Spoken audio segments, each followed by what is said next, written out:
સમાચારો સાથે હું છું જયેશ। મીડિયા ન્યૂઝમાં સૌપ્રથમ વાત કરીશું અમદાવાદની સિવિલ હોસ્પિટલમાં તબીબની બેદરકારીની, જ્યાં અહીં સિવિલ હોસ્પિટલમાં તબીબની ઘોર બેદરકારી સામે આવી છે। સમગ્ર મામલાની જો વાત કરું તો અહીં અમદાવાદ સિવિલ હોસ્પિટલના તબીબ પર ગંભીર આક્ષેપ લાગી રહ્યા છે। આ આક્ષેપોની અંદર જે બિનવારસી દર્દીની સારવાર કરવાની હતી તેમાં ઉપેક્ષા થતી હોવાનો આરોપ લાગી રહ્યો છે। जी हाँ, दर्दी ने हॉस्पिटल बहार लई जवा माटे सूचना आपी देवानो आरोप तबीब पर लगावायो छे। बिनवासी दर्दीओने तरछोड़ता होवानो आ सीधो आक्षेप छे।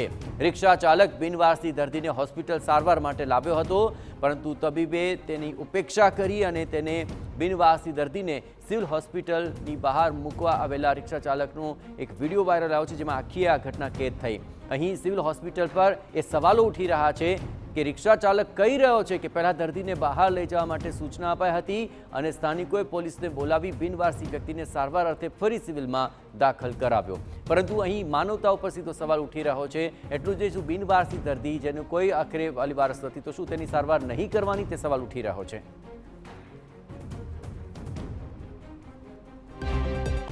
એ ડૉક્ટર હતો બરાબર, એ ડૉક્ટર મને આવ્યો બહાર બોલાવ, સિક્યુરિટીવાળા મોકલ્યા અને કે આ પેશન્ટને MRS કર પહેલાં એમ કીધું કે એને ક્યાંય ઉતારજો કે આટલામાં, બરાબર છે। કેમ ઉતારવાનું કીધું? હે કેમ ઉતારવાનું કીધું? એ સી ખબર એ લોકોએ ટ્રીટમેન્ટ નથી કારણ બિનવારસી હતા એટલે આવું કરે છે આ લોકો। આ ઘટના બાદ અનેક સવાલ ઉઠી રહ્યા છે અને એ જ મુદ્દે વધુ વિગતે વાત કરવા માટે જોડાઈ રહ્યા છે TV9 સંવાદદાતા જિગ્નેશ પટેલ। જિગ્નેશ, આખરે બિનવારસી હાલતમાં જો કોઈ દર્દી મળે છે, માનવતાના ધોરણે રિક્ષા ચાલક તો સિવિલ હોસ્પિટલ પહોંચી ગયો, પરંતુ ત્યાં તેને તબીબમાં માનવતાના દર્શન ન થયા। તબીબનું આ પ્રકારનું વર્તન ચોક્કસપણે સવાલો ઊભા કરે છે, પરંતુ હવે આ આખી ઘટના બાદ શું સિવિલ તંત્ર તરફથી, તબીબ તરફથી કોઈ સ્પષ્ટતા અપાઈ રહી છે ખરી? જિગ્નેશ,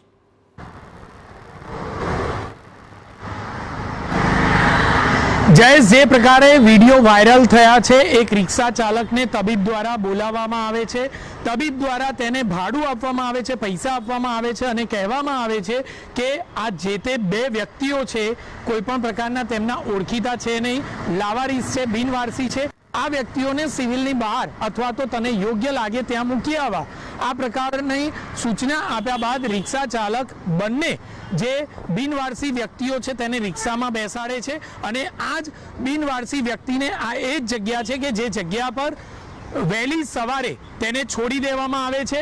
આ જગ્યા પર બિનવારસી વ્યક્તિને રસ્તાની બાજુ પર મૂકી દેવામાં આવે છે, પરંતુ આ જ રિક્ષા ચાલક ભૂલી જાય છે કે તે CCTVમાં સમગ્ર ઘટના કેદ થઈ જાય છે અને રિક્ષા ચાલકની પાછળ એક સજાગ વ્યક્તિ છે કે જે સજાગ વ્યક્તિ દ્વારા આખરે તેનો પીછો કરાય છે અને સમગ્ર ઘટનાનો તાગ મેળવવાનો એક પ્રયત્ન કરવામાં આવે છે। તે વ્યક્તિ TV9 સાથે છે, એક્સક્લુઝિવ આ દ્રશ્યો અમે બતાવી રહ્યા છીએ। TV9 પર CCTV છે કે આખરે કઈ રીતે સિવિલમાંથી બિનવારસી જે વ્યક્તિઓ આવતા હોય છે તેની ટ્રીટમેન્ટ કરવામાં ડૉક્ટરો, કેટલાક ડૉક્ટરો આનાકાની કરતા હોય છે અને કેવી રીતે આ બિનવારસી વ્યક્તિઓને બહાર ખસેડી દેવામાં આવે તે બાબતમાં તેમને રસ હોય છે।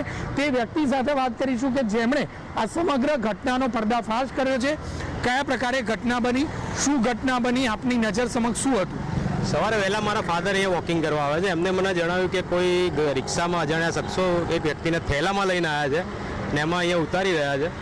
જે મારા ફાધરે મને જાણ કરતાં હું તાત્કાલિક ગયો, મેં જોયું કે બીજા બી એક વ્યક્તિ એ થેલામાં જ હતા, એમની પાછળ મેં રિક્ષાનો પીછો કર્યો।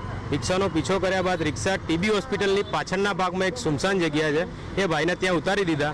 એટલે મેં એમને જઈને પૂછ્યું કે આ કોણ છે અને સમગ્ર ઘટના શું છે, એટલે એમને પછી મને એવું જણાવ્યું કે અમે તો સાહેબ એક રિક્ષા ચાલક છે ને હું પાણી વેચું છું અને ડૉક્ટર સાહેબના કહેવા પર અમે આ બે પેશન્ટને બહાર મૂકવા આવ્યા હતા। ડૉક્ટરે અમને એવું કીધું કે આ બંનેને બહાર ગમે ત્યાં છોડી આવો।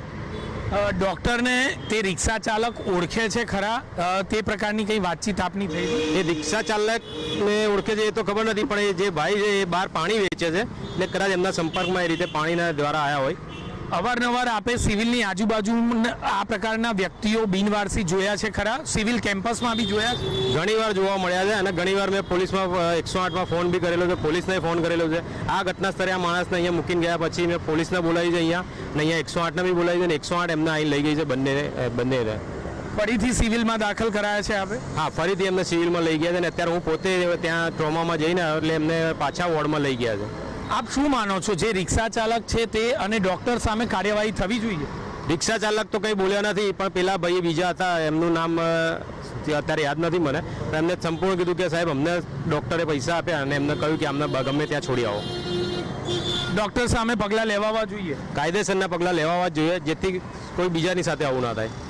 ટૂંકમાં કહીએ તો અવારનવાર સિવિલ કેમ્પસની આજુબાજુમાં, કારણ કે સિવિલ હોસ્પિટલમાં બિનવારસી વ્યક્તિઓ માટેનો એક વોર્ડ, અલાયદો વોર્ડ ઊભો કરવામાં આવ્યો છે, જ્યાં તમામ સારવાર કરવામાં આવતી હોય છે, પરંતુ આ જ સારવાર કરવી ન પડે માટે કેટલાક દર્દીઓને આ તબીબો દ્વારા બહાર મૂકી દેવામાં આવતા હોય છે અથવા સિવિલ કેમ્પસમાં જ ગમે ત્યાં છોડી દેવામાં આવતા હોય છે.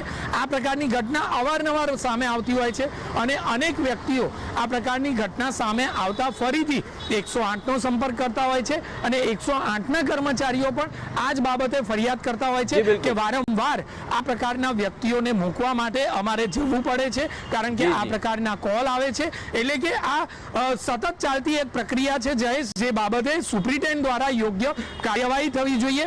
સિવિલ હોસ્પિટલના સીસીટીવીની તપાસ થવી જોઈએ કે આખરે ડોક્ટર આ કોણ હતા, કોની પરવાનગીથી આ સમગ્ર કૃત્ય કરવામાં આવ્યું અને કોની પરવાનગી અને ઇશારેથી હોસ્પિટલ બહાર આજે બિનવારસી વ્યક્તિઓ જેને સારવારની જરૂરિયાત હતી તેમને બહાર તરછોડી દેવામાં આવ્યા. બિલકુલ, તમામ ગતિવિધિઓ પર આપ નજર રાખતે રહેજો. તો સૌથી મોટો ખુલાસો આ TV9 પર થઈ રહ્યો છે. દર્દીઓની સારવારમાં તબીબોએ ઉપેક્ષા કરી અને રિક્ષા ચાલકે પણ માનવતા નેવે મૂકીને આવા દર્દીઓને હોસ્પિટલની બહાર મૂકી દીધા.